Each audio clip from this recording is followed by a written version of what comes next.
सद्गुरुनाथ महाराज की जय. महायोगी स्वामी उमानंद सरस्वती की जय. श्री गुरुगीता हा गुरुभक्ती योगाचा मंत्रराज आहे.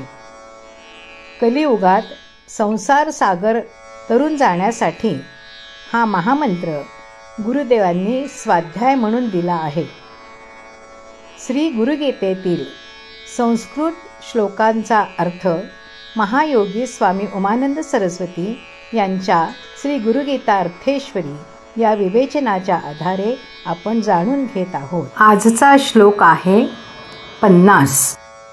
गुरुपासून दूर असणाऱ्यांनी काय करावे? श्रीनाथ चरणद्वन्द्वं यस्यां दिशि विराजते तस्ये दिशे नमस्कुर्यात् भक्त्या प्रतिदिनं प्रिये. हे प्रिये, ज्या दिशेला श्री गुरुनाथांचे चरणयुगल विराजमान झालेले असतात त्या दिशेला प्रतिदिनी भक्तिपूर्वक नमस्कार करावा. सगुण भक्ती साध्य झाल्याविना निर्गुणापर्यंत जाणे अति कष्टप्रद. सगुण भक्तीची परिणती निर्गुणोपासनेत होणारच, कारण सगुण निर्गुण दोन्ही एकच. सर्व सगुणोपासनेत श्री गुरुचरण भक्ती सर्वात सुलभ व प्रभावी आहे. गुरु हा सर्वव्यापी असतो, सर्व दिशांना व्यापून आहे. दिशा हेच त्याचे अंबर वस्त्र होय. तो नाही अशी कोणतीच दिशा, स्थळ, काळ, वेळ नाही. तरीही हा गुरुभाव साधकाला सुरुवातीस जमणे कठीण. म्हणून देहधारी गुरु ज्या ठिकाणी निवास करून असेल त्याच्या निवासस्थानाच्या दिशेकडे तोंड वळवून गुरुचरणांना नमस्कार करावा. साधकाची पात्रता व्यापक नसल्याने ही एकाग्रतेसाठी छोटी साधना त्याची कुवत ओळखून सांगण्यात येत आहे. लहान तोंडी मोठा घास घेता येत नाही. बाळाच्या चिमुकल्या मुखाला झेपतील, पेलतील एवढेच लहान घास करून आई त्याला भरवते. तद्वतच श्री गुरुगीता ही प्रत्येकाची कुवत लक्षात घेऊन तेवढीच व तशीच साधना सांगते.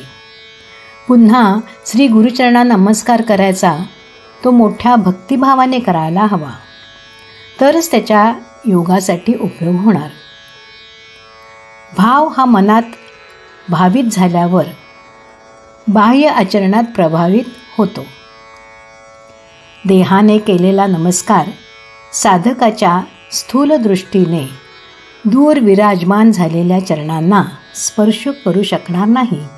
पण मनातला भाव सूक्ष्म असल्याने, व्यापक असल्याने शेकडो योजनेही प्रवास करून गुरुचरणांना सूक्ष्म देहाने स्पर्श करील.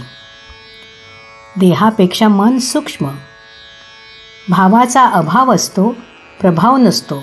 तेव्हा देहाचे वाहन वापरून गुरु असेल तेथपर्यंत जावे लागते. पण मनापासून साधना करणाऱ्याला स्थळ, काळ, दिशा यांची अडचण अडकाठी पडत नाही.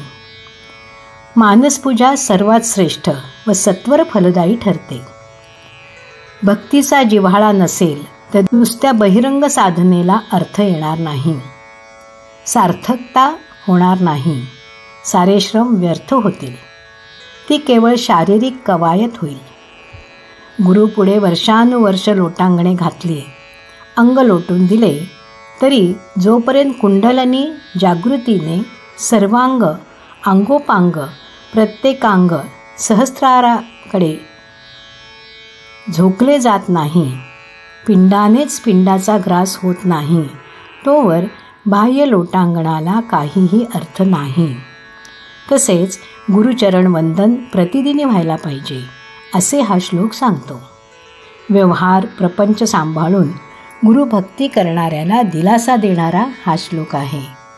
गुरुसहवास ज्यांना प्राप्त नाही त्यांनाही साधनेचा मार्ग सांगत आहे. गुरुच्या प्रिय भक्ताला गुरुभक्तीच प्रिय असते, बाकी सारे अप्रियच वाटते.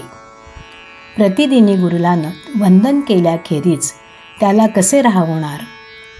गुरु राहतो त्या दिशेला जरी गुरुचरण स्मरण करून वंदन केले तरी गुरुभक्ताचा कार्यभाग साधेल, असे आश्वासन हा श्लोक देत आहे.